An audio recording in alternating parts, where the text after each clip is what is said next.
Assalamualaikum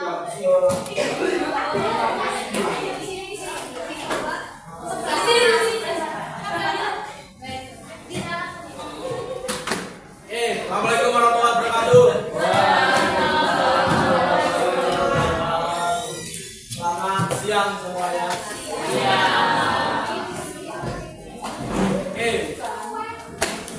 Jam ke-9 ke-10 seperti biasa, atau jam ke-9, jam ke-10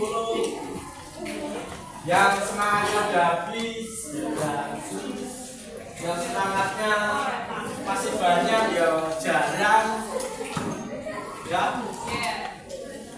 ya maklum itulah, karena memang hari yang panjang juga membutuhkan tenaga yang banyak juga. Tapi sejauh hari ini berjalan, bagaimana perasaan kalian? Menyenangkan? Habis ujian, habis ulangan, atau habis ngapain aja hari ini?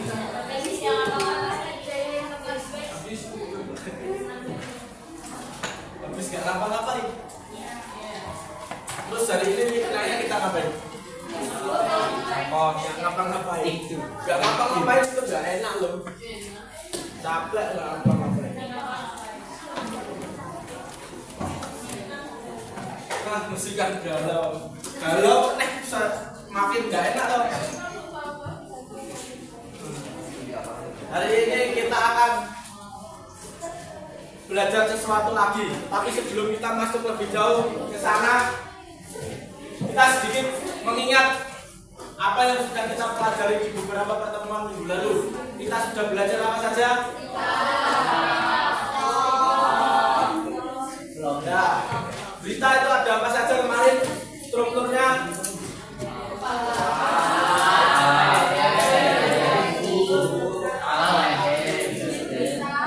kemudian unsur berita itu ada apa saja? Terus kita membuat vlog. Kemarin kita membuat vlog, sudah tahu ya apa syarat-syarat membuat vlog. Kalau mau di-upload harus diapakan, termasuk audio harus bagaimana.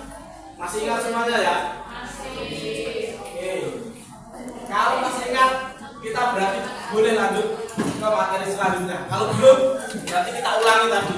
Karena memang sudah ingat, kita lanjut ke sesuatu yang baru lagi. Sebenarnya ini kita akan belajar sesuatu yang bukan baru sekali ya. Karena memang kita akan belajar sesuatu yang sudah kita pelajari sejak mungkin SD sudah pernah kita pelajari. Tapi apa yang kita nikmati tentunya harus disesuaikan dengan tingkatan umur kita. Jadi misalkan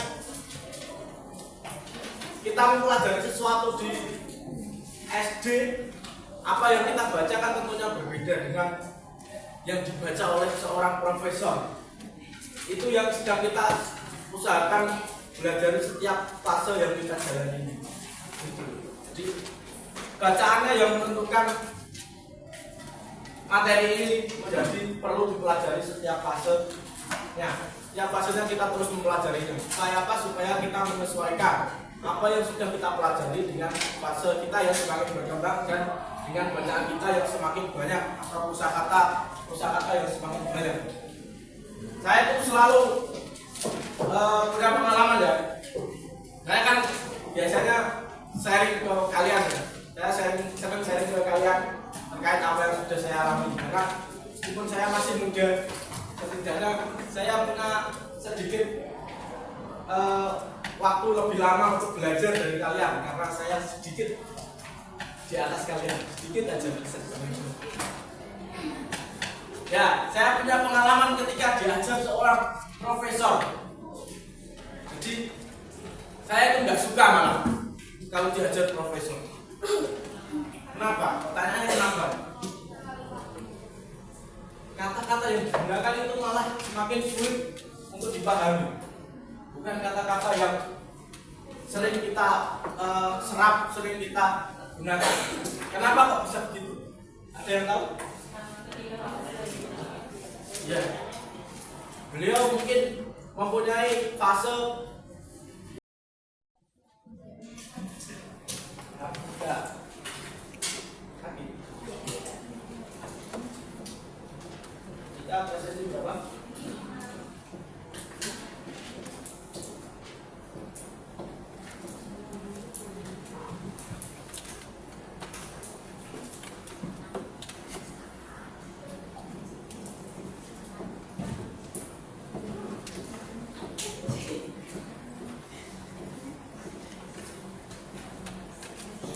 Oke, kita lanjut ke materi atau masih ingin bertanya terkait apa kata-kata yang sudah saya sampaikan tadi?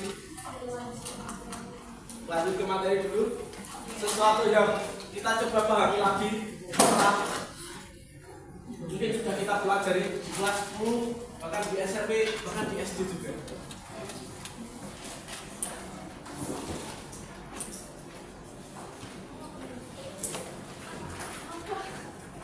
Oke, cerita pendek.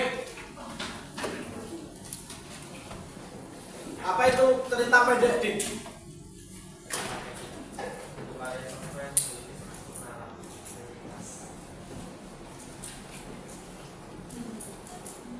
Ya, cerita pendek adalah bentuk karya sastra yang memiliki struktur naratif yang ringkas.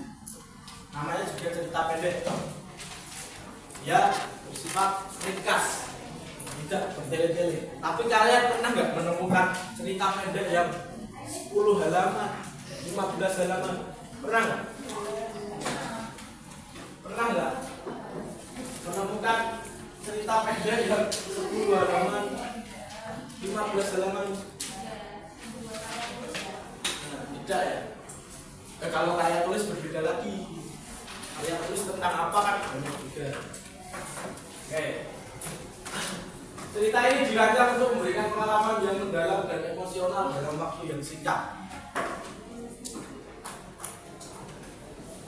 Jadi cerita pendek ini memberikan ruang untuk pembacanya. Dia merasa mengalami sesuatu. Jadi ketika membaca memang benar-benar merasakan sesuatu. Tapi waktu yang digunakan untuk membacanya itu ringkas atau singkat. Jadi ini yang membuat sebuah teks ini dinamakan sebagai cerita pendek. Kemudian cerita pendek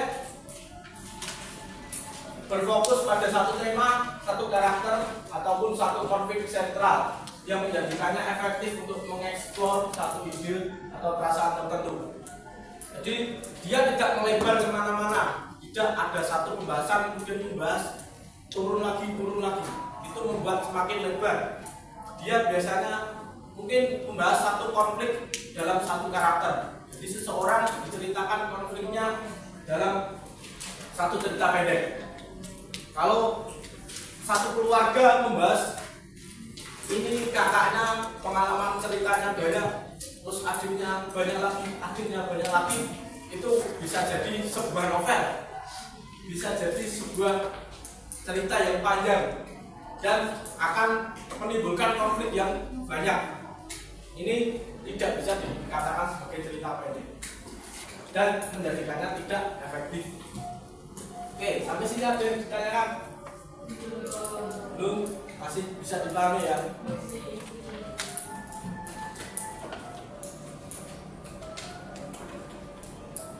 Ciri-ciri cerita pendek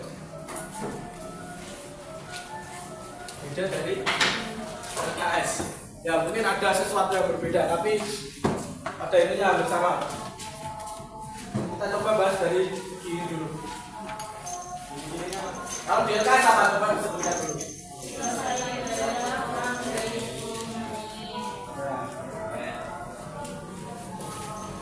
Berfokus pada satu orang. Sebenarnya ini yang di LKS sudah hampir sama lah dengan ini dan sudah kita bahas di pengertian juga. Tadi kan kita berfokus pada satu karakter utama, sudah kita bahas di sana. Terus untuk jumlah kata tadi mungkin ini sifat subjektif saja ya, tidak berpatokan harus maksimal segini, tidak. Jadi yang penting diusahakan tidak terlalu bertele-tele dan tidak banyak karakter atau tidak banyak alur cerita di dalam sebuah cerita itu. Ini kita coba bahas dari apa yang sudah Bapak siapkan. Yang pertama itu keterbatasan kata. Ini sebenarnya juga sama juga dengan apa yang sudah ada di LKS. Batasan kata yang di LKS ada berapa? Ya, batasannya dimaksimalkan segitu. Tetapi tidak menutup kemungkinan juga hal ini akan dilanggar. Kenapa? Ya, kita tidak mungkin menulis sesuatu sembari menghitung katanya, apalagi kita menulisnya secara manual. Tentunya tidak bisa ya kita sesuaikan seperti itu. Karena bahasa Indonesia itu kan bukan suatu ilmu yang saklek. Kalau di atas segini salah, di bawah segini salah, tidak seperti itu. Mungkin kita bisa melebihinya, kita bisa menguranginya, tetapi yang penting kita usahakan poin-poin dari cerita pendek ini tetap tidak melebihi dari poin cerita pendek, tidak terlalu panjang maupun banyak permasalahan di dalam cerita pendek itu. Nah, ini juga berkaitan pada poin kedua itu fokus besok. Alur mundur. Ya. Lalu campuran keduanya. Jelas? Oke. Ini ya seperti yang kita bilang tadi bahwa cerita pendek ini materi yang arah gampang ya. Tapi kita sembari mencobanya dengan teks-teks yang sesuai dengan bahasa kita. Kemudian tokoh adalah karakter atau individu yang terlibat dalam cerita. Sepemahaman kalian, tokoh itu ada apa saja? Antagonis, protagonis, dan ya, antagonis. Itu sebenarnya berbagai sumber menciptakan itu bisa saja. Bahkan tidak hanya 3 itu saja. Ada yang mengatakannya 5, ada yang mengatakannya 6, ada saja. Tapi kita ambil yang paling sering kita temui dulu, antagonis dan protagonis, karena memang berduanya saling berlawanan ya. Tokoh utama dan lawannya, mudahnya seperti itu. Tapi menurut kalian ya, tokoh utama itu pasti baik atau enggak? Ya, kalau dulu kita SD menyimpulkan protagonis dan antagonis sebagai baik dan jahat itu aja ya. Tapi sekarang setelah kita pelajari dengan lebih baik dengan apa yang sudah kita baca atau sudah kita tonton, antagonis dan protagonis itu bukan sekedar tentang baik dan jahat, tetapi tentang perannya dalam suatu cerita itu. Dia bisa jahat tetapi tetap sebagai karakter utama. Sedangkan antagonis dia baik tetapi tetap sebagai penentang gitu. Bingung?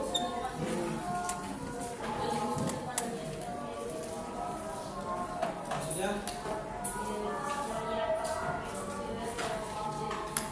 ya alur ceritanya yang membuat kita paham dia jahat dan tidak kan setelah kita membacanya secara keseluruhan.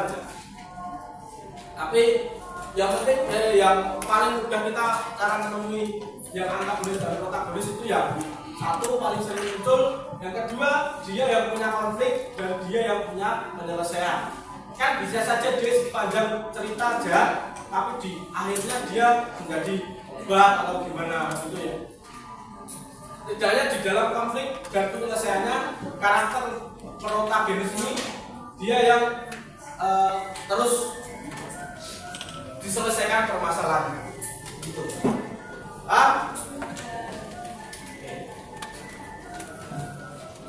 Kita lanjut ke penokohan. Penokohan itu ada apa saja? Kita bisa melihat penokohan itu dari apa saja, secara langsung dan tidak langsung. Di penokohan itu sama dengan watak, bisa sama dengan karakter, bisa ya, sifat juga bisa. Kita bisa melihat karakter seseorang bisa dalam suatu teksnya secara langsung bisa, tapi kita bisa hanya bisa di suatu permasalahan, di suatu teks kita bisa menemukan sifatnya bukan dari perkataannya, tetapi secara perbuatan atau secara dialognya. Jadi yang sering tidak terlihat itu malah di dialog, karena kalau dialog kan dia berkata sesuatu, dia belum tentu terlihat dalam teks itu, tetapi karena perkataannya tadi dia bisa saja terlihat karakternya bisa saja baiknya, bisa saja sabarnya, bisa saja pemarahnya, begitu. Kita bisa melihatnya secara langsung atau tidak langsung. Oke, sampai sini paham? Bingung? Ngantuk? Ya, Pak. Di sini kan acara protagonis sama maksudnya yang mana itu kenapa Pak itu Ya. Sebenarnya ini memang keduanya itu saling berkaitan. Ada yang sumber yang mengatakan seperti itu, ada yang tidak. Pengakuan, iya, ternyata tidak seperti itu. iya. Oke, kita coba gunakan yang LKS saja. Tapi LKS ini apa? Tokoh tambahan. Nah, tokoh utama kan ini protagonis dan antagonis. Enggak, ini bukan betul. Turunannya seperti ini, Pak. Kalau kita berbicara tokoh, tokohnya protagonis atau antagonis. Kalau berbicara penokohannya itu karakternya. Itu. Ya, perbedaan dari tokoh dan penokohan itu. Kalau kita berbicara tokoh itu antagonis, protagonis, antagonis seperti itu. Tapi kalau penokohan kita berbicara secara karakternya. Karakternya seperti apa? Gitu. Bisa yang membedakan antara tokoh dan penokohan? Oke, paham? Bingung atau ada? Oke.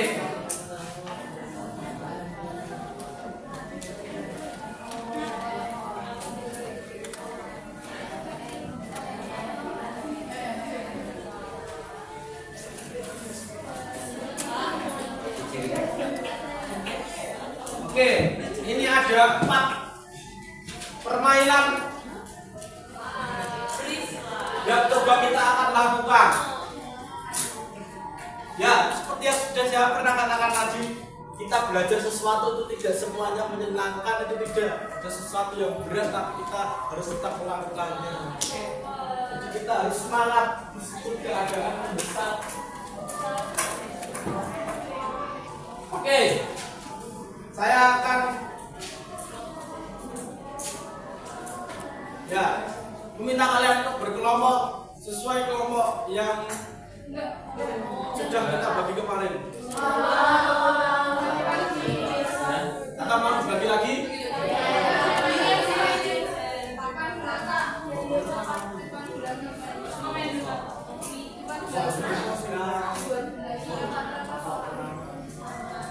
Pak.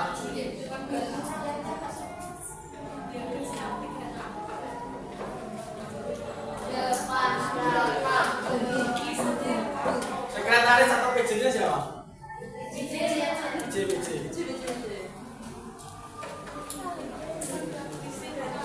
Oke, saya akan membaginya menjadi 9 kelompok.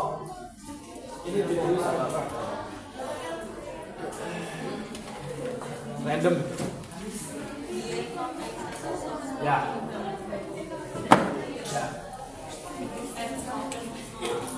Sudah menunjukkan kelompok yang lebih bertambah.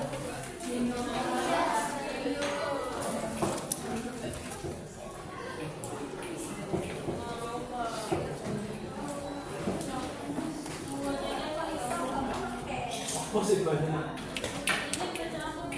Sedikit.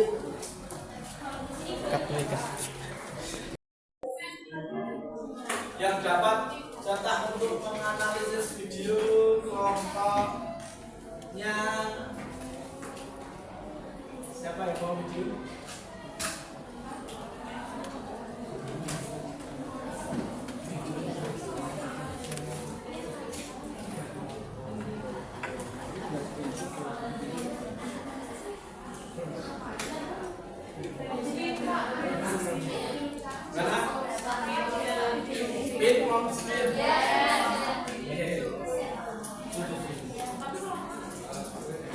Jangan kok, saya sudah menentukan itu dari awal. Tadi malam sudah memikirkan, belum menentukan. Oke, video yang dapat data menganalisis video kelompoknya Iqbal 1, Satu lagi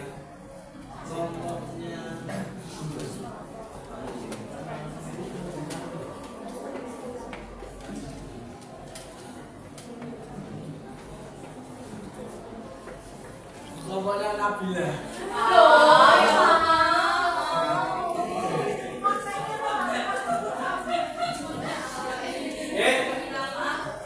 Kemudian untuk yang menganalisis cinta di ujung waktu,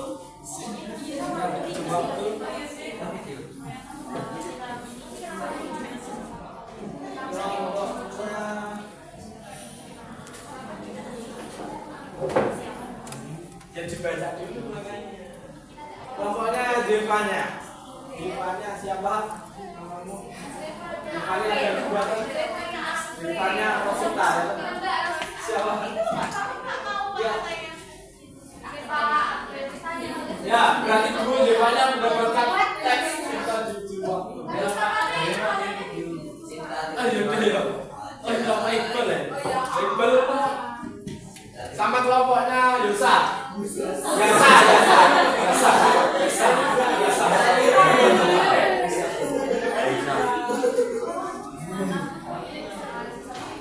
Kemudian nanti di ujung jalan, ujung semua terpenang.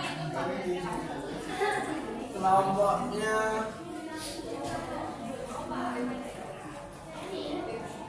Atma sama kelompoknya Rafa. Dua ya. Yang belum dapat siapa?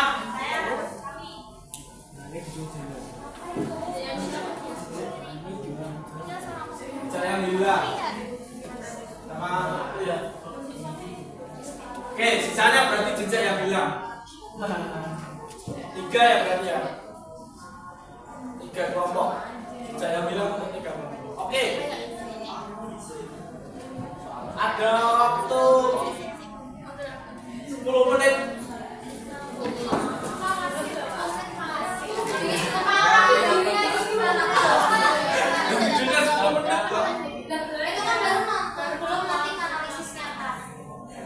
Oke, dicoba 10 menit.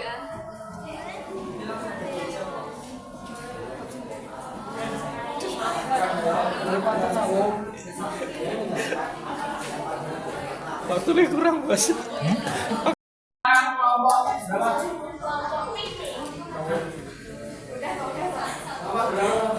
Kelompok 1 untuk maju.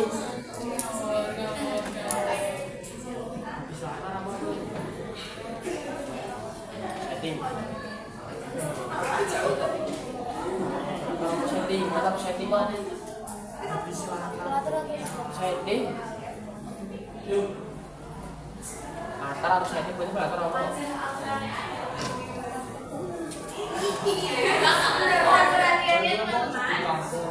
Assalamualaikum warahmatullahi wabarakatuh. Selamat siang menjelang sore. Jadi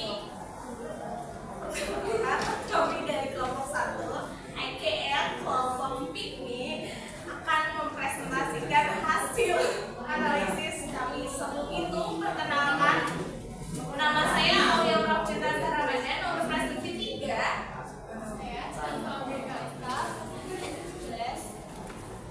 Saya Katarina, prestasi 19. Dan saya Ismail Sudah, prestasi 13. Oke, jadi untuk analisis yang pertama itu ada tema. Jadi temanya sendiri cinta juicy. Nah, kita ini di sini kita menganalisis cerita cinta di ujung waktu. Yang kalau kita cari temanya itu adalah cinta dan perjalanan menuju penyembuhan semua kehilangan. Di mana Lila menemukan kembali kebahagiaan dan membuka hati untuk mencintai lagi meskipun masih terikat kenangan suaminya yang sudah meninggal. Ada apa ya? Di cerita pendek Dan kita tanya kalian wanita yang bisa bangkit dari kesedihan setelah kehilangan seorang suami. Di sini dia itu penuh perasaan, setia, namun dia orangnya juga terjebak dalam kesedihan yang mendalam. Lalu ada Pak Rudi, itu tokoh sampingannya. Dia itu digambarkan sebagai pria yang tua, tapi dia itu bijaksana. Dia juga memiliki pengalaman hidup yang sama dengan Bella, yaitu kehilangan sosok suami maupun istri. Kan Bella kan kehilangan suami, Pak Rudi kehilangan istrinya, seperti itu.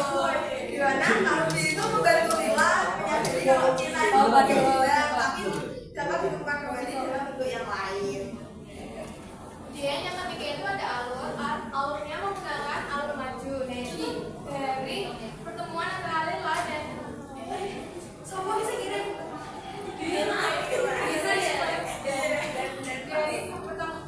dari pertemuan antara Lela dan Kak Rudi, sebenarnya mereka ini memulai saling berbagi cerita. Dan saat Lela memulai merasakan kebahagiaan, muncul konflik batin antara rasa bersalahnya kepada suami yang telah tinggal. Namun akhirnya Lela berhasil menemukan kedamaian dan akhirnya dia menerima dan menjual bentuk cinta yang baru. Lalu selanjutnya ada unsur kata yaitu yang sama tempat. Ditunjukkan di pada kalimat di kota kecil, karena ada jembatan kecil di tepi danau.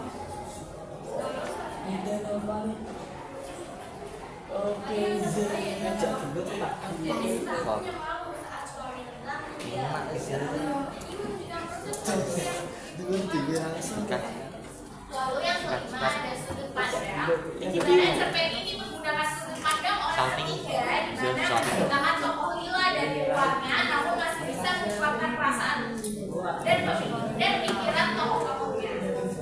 Lanjut, kita Seperti ada contoh di kalimat cinta tidak pernah hilang, dia hanya bertransformasi.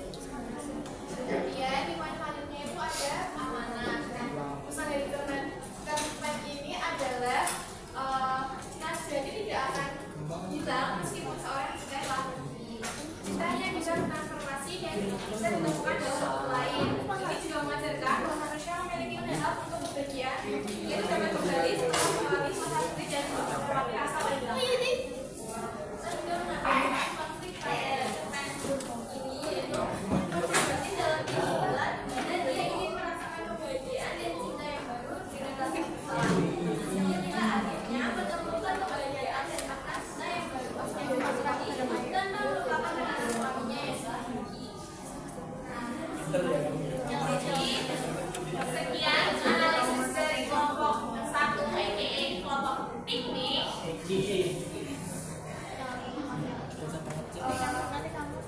Karena waktunya sudah tidak sekian dari kami. Wassalamualaikum warahmatullahi wabarakatuh.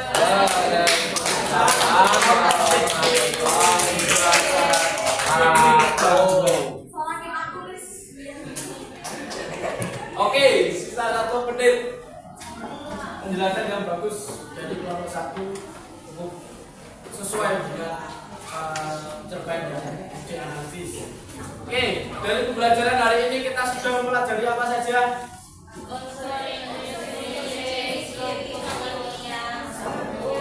Unsur intrinsik tadi ada apa saja?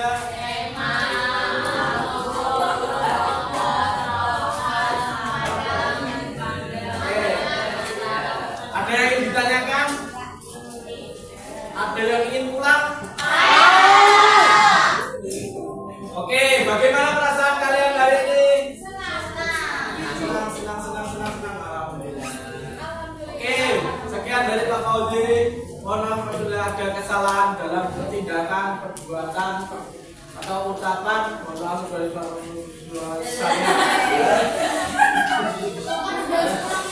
Iya, jangan pulang. Oke, sebelum kita pulang silakan berdoa terlebih dahulu. Doa dulu aja nih.